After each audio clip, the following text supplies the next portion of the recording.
হরে কৃষ্ণ। তো এই কলিযুগ হচ্ছে অত্যন্ত অধঃপতিত যুগ। এই যুগে যদি আপনি উদ্ধার লাভ করতে চান, অবশ্যই আপনাকে ভক্তি করতে হবে। এবং এই কলিযুগে ভক্তি যুগকে বলা হয়েছে কি বুদ্ধি যুগ। যদি আপনার বুদ্ধি থাকে তাহলে কিন্তু আপনি ভক্তি করতে পারবেন এবং আপনি উদ্ধার লাভ করতে পারবেন। এছাড়া কিন্তু আপনি উদ্ধার লাভ করতে পারবেন না, কারণ কলিযুগ এতটাই অধঃপতিত যুগ যে আপনি যখনই ভক্তি করতে যাবেন আপনার প্রতিবন্ধকতা সৃষ্টি হবে।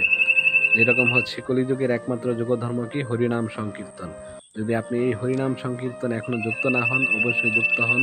প্রতিদিন কমপক্ষে 2 থেকে 4 মালা করে জপ শুরু করতে পারেন, তাহলেই আপনি সেই মুক্তির গন্তব্যে পৌঁছাতে পারবেন। অন্যথায় কিন্তু কলিযুগে আপনি মুক্তির গন্তব্যে পৌঁছাতে পারবেন না।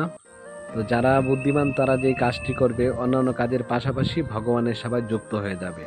দেখবেন আপনাদের সাথেই তারা চলাফেরা করছে, সবকিছু করছে, আপনারাও যা করছেন তারাও তা করছে, কিন্তু পাশাপাশি তারা ভগবানের সেবায় যুক্ত হয়েছে।